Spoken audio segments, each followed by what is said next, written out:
அனைத்து நண்பர்களுக்கும் வணக்கம். உங்கள் ஆஸ்ட்ரோ பழனிசுவாமிகள் பேசுகிறேன்.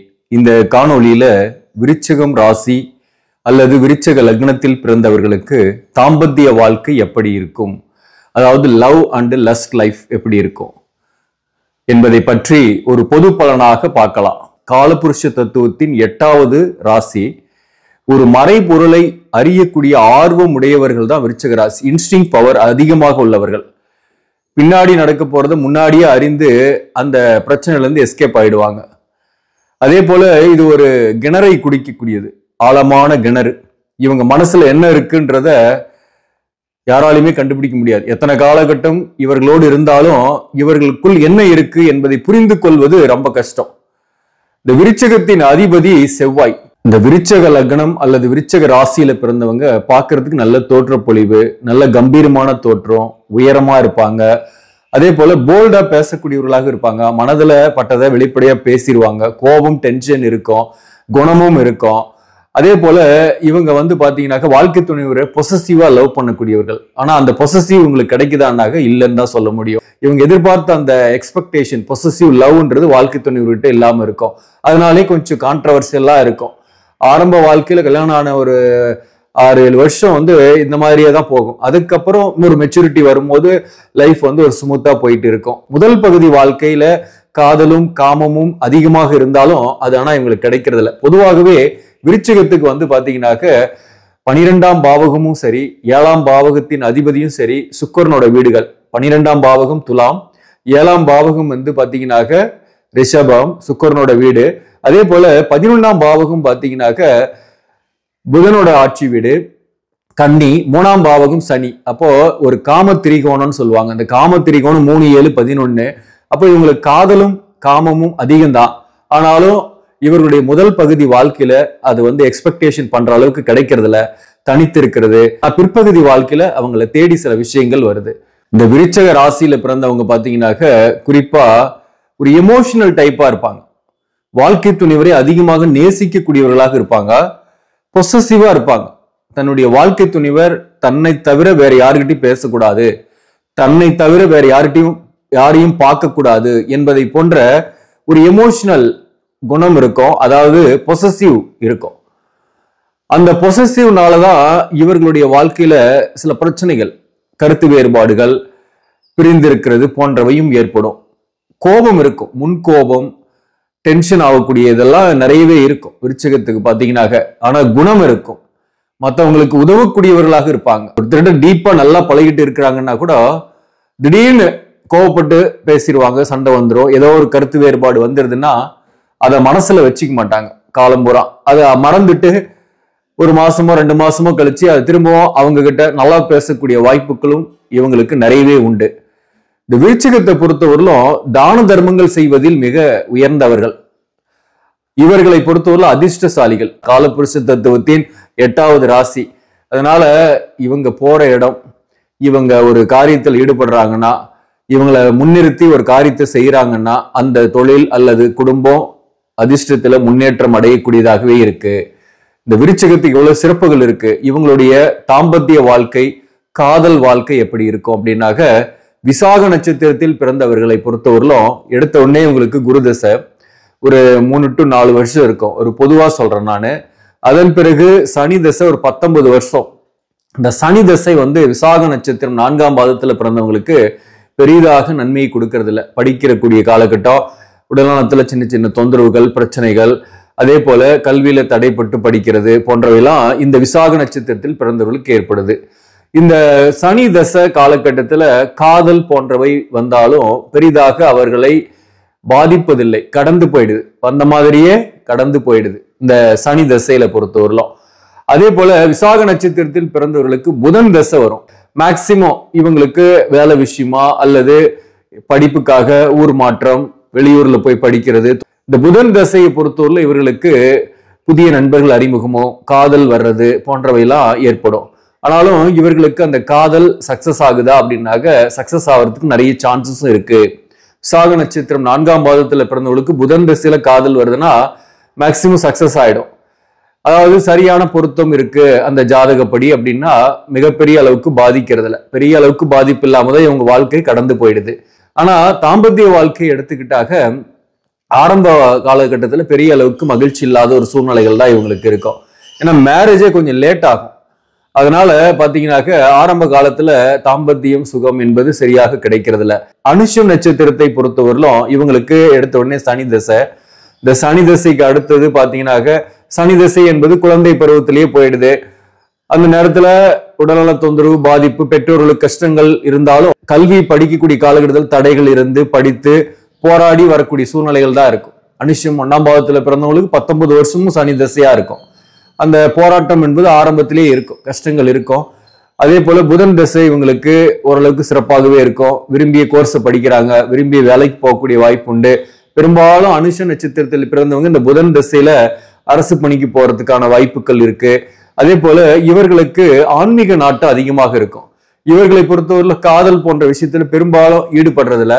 இந்த அனுஷ நட்சத்திரத்தில் பிறந்தவர்களுக்கு காதல் போன்றவை ஏற்பட்டாலும் அது சக்சஸ் ஆகிறது இல்ல.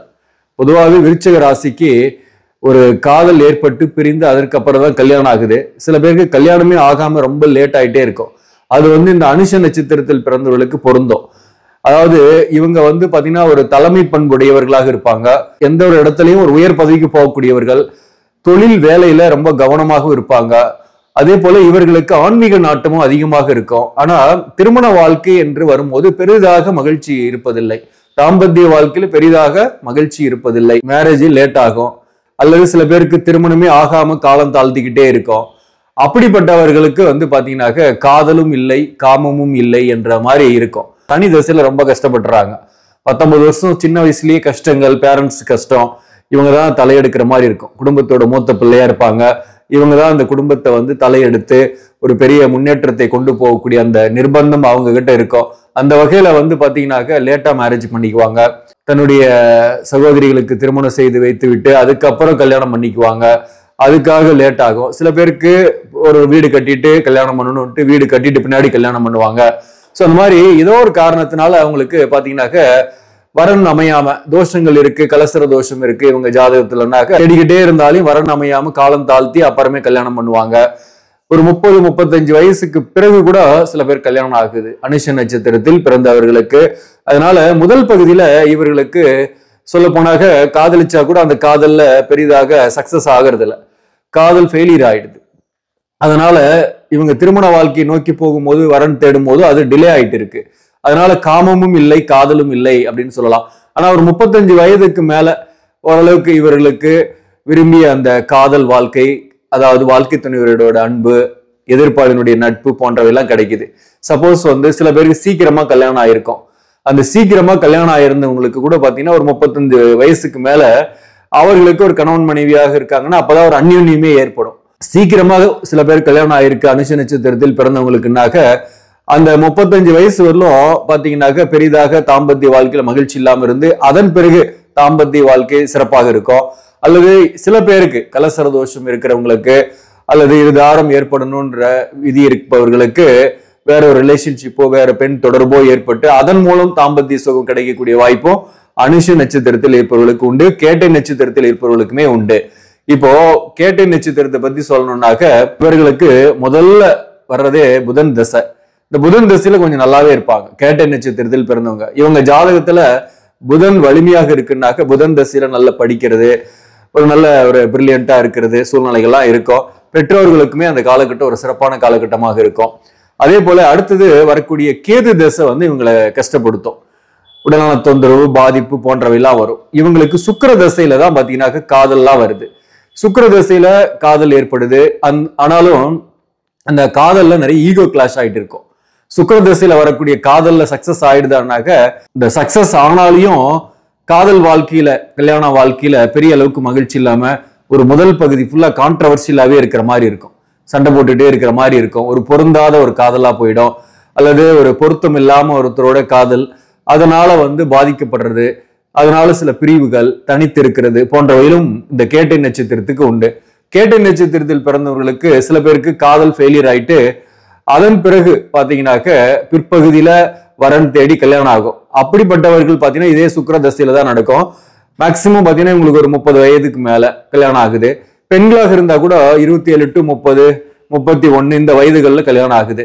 சோ கேட்டை நட்சத்திரத்தில் பிறந்தவர்களுக்கு பொறுத்தவரையிலும் இவர்களுக்கு முதல் வாழ்க்கை பகுதி ஃபுல்லாவே ஒரு 35 வயசு வரலுமே பாத்தீங்கன்னாக்க தாம்பத்திய வாழ்க்கை இல்லாம அல்லது சரியான காதலும் இல்லாம ஒரு நேசிக்கக்கூடிய ஒரு நல்ல பர்சனை அடையாளம் காண முடியாமையே இருக்கும். ஆனா 35 வயசுக்கு பிறகு இவங்களுக்கு கல்யாணம் ஆகுதுன்னா அன்எக்ஸ்பெக்டடா இவங்க கொஞ்சம் அதிர்ஷ்டசாலி. அதனால நல்ல ஒரு வாழ்க்கை துணைவர் அமைந்து விடுகிறார்கள். வாழ்க்கை துணைவர் எல்லாத்தையுமே பொறுத்து கொள்ளக்கூடியவராகவும் ஏற்றுக்கொள்ளக்கூடிய ஒரு நல்ல பண்புடையவராகவுமே அமைஞ்சிடுறாரு. அதனால கேட்டை நட்சத்திரத்தில் பிறந்தவங்களுக்கு பிற்பகுதி வாழ்க்கையில வாழ்க்கை துணைவருடன் நல்ல மகிழ்ச்சியான வாழ்க்கை அமைஞ்சிருது. அப்படியே மீறி சில பேருக்கு இருதாரம் ஜாதகப்படி இருக்குன்னாக்க அவர்களுக்கு வாழ்க்கை துணைவர் இருக்கும் போதே கூட சில பேருக்கு வேற தொடர்புகள் ஏற்படுது, சில பேருக்கு வேற உறவுகள் ஏற்படுது, நட்பு எதிர்ப்பாளனுடைய நட்பு ஏற்படுது. அதன் மூலம் இவர்களுக்கு அந்த தாம்பத்திய சுகம் என்பது கிடைக்குது. ஆக மொத்தம் பிற்பகுதி வாழ்க்கையில விருச்சிக ராசி அல்லது விருச்சிக லக்னமாக இருக்கீங்கன்னாக்க ஒரு 35 வயதுக்கு மேலதான் வாழ்க்கை என்பதே ஆரம்பிக்குது. அதாவது தாம்பத்திய சுகமாகட்டும் காதல் ஆகட்டும் எல்லாமே. சோ இப்போ பாத்தீங்கன்னாக்க இந்த கேட்டை அனுஷ நட்சத்திரத்தில் பிறந்தவர்கள் தான் இப்போ முக்கியமா பாத்தீங்கன்னாக்க அதிக எமோஷனல் குணம் உடையவர்களாக இருப்பாங்க. உதவக்கூடிய எண்ணம் நிறையவே இருக்கும், ஆன்மீக பற்று அதிகமாக இருக்கும். நான் எதுக்காக பிறந்தேன், என்னுடைய கர்மா என்ன என்பதை பற்றி அறிந்து கொள்ளணும் அப்படின்ட்டு இவங்களுடைய தேடுதல்கள் இருக்கும். அது சம்பந்தமான நூல்களை படிப்பாங்க, அது சம்பந்தமான வீடியோக்கள் பார்ப்பாங்க, அது சம்பந்தமான மனிதர்களை சந்திப்பாங்க, மகான்களை சந்திப்பாங்க. சோ அந்த ஆசீர்வாதம் எல்லாம் அனுஷ நட்சத்திரம் மற்றும் கேட்டை நட்சத்திரத்தில் பிறந்தவர்களுக்கு உண்டு. இவங்க பாத்தீங்கன்னாக்க கடந்த ஜென்ம கர்மாவுடன் தொடர்புடையவர்கள். அதனால இவங்களுக்கு அந்த கர்மா என்ன அப்படின்னு அறிந்து கொண்டு அதற்கு தகுந்த மாதிரி தன்னுடைய கர்மாவை நீக்க போராடுவார்கள். அது ஓரளவுக்கு சக்சஸ் ஆகும். அந்த மறைபொருளை அறியக்கூடிய ஆற்றல் உடையவர்கள்னாக்க அது அனுஷ மற்றும் கேட்டை நட்சத்திரத்தில் பிறந்தவர்களுக்கு பொருந்தும். அப்போ இவர்களுக்கு காதல் அதிகமாக தான் இருக்கும், மற்றவங்களை நேசிப்பாங்க, அதிகமாக நேசிப்பாங்க, காமம் அதிகமாக தான் இருக்கும். ஆனா கிடைக்கிறதான்னா கிடைக்கல.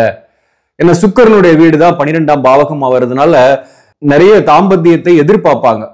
அதாவது மகிழ்ச்சியாக இருக்கணும், பார்ட்னரோட மகிழ்ச்சியாக இருக்கணும்னு எதிர்பார்ப்பாங்க. ஆனா அதுக்கான சூழ்நிலைகள் இவங்களுக்கு அமையாது. அதாவது எப்படின்னாக்க கருத்து வேறுபாடோடு தனித்து இருக்கிறது, வாழ்க்கை துணை விட்டு பிரிந்து போயிருக்கிறது, பிள்ளைகள் மூலம் பிரிஞ்சிருக்கிறது, பிள்ளைகளால மனவருத்தம் அடைஞ்சு அதனால மகிழ்ச்சியற்ற சூழ்நிலை இருக்கிறது, தாம்பத்திய சுகம் இல்லாம இருக்கிறது போன்றவையெல்லாம் இவங்களுக்கு இருக்கும்.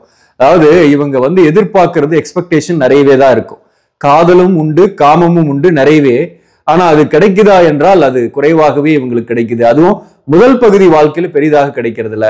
ஆனா பிற்பகுதி வாழ்க்கையில ஓரளவுக்கு பெட்டராகவே கிடைக்குது. எதிர்பார்த்த அளவுக்கு அந்த எக்ஸ்பெக்டேஷன் அளவுக்கு பிற்பகுதி வாழ்க்கையில இவங்களுக்கு காதலும் சரி காமமும் சரி கிடைக்குது அப்படின்றதுதான் இந்த பதிவுல நான் சொல்லக்கூடிய விஷயம். ஆக நண்பர்களே, இந்த பதிவு உங்களுக்கு பிடிச்சிருந்தாக லைக் பண்ணுங்க, இதை மற்றவர்களுக்கும் ஷேர் பண்ணுங்க. இன்னும் நம்ம சேனலை சப்ஸ்கிரைப் பண்ணாம பாக்குறவங்க சப்ஸ்கிரைப் பண்ணி கண்டினியூ பண்ணுங்க. இதன் மூலம் உங்களுக்கு ஒரு சரியான ஜோதிட தகவல்களும் ஆன்மீக தகவல்களும் கிடைக்கும். நன்றி, வணக்கம்.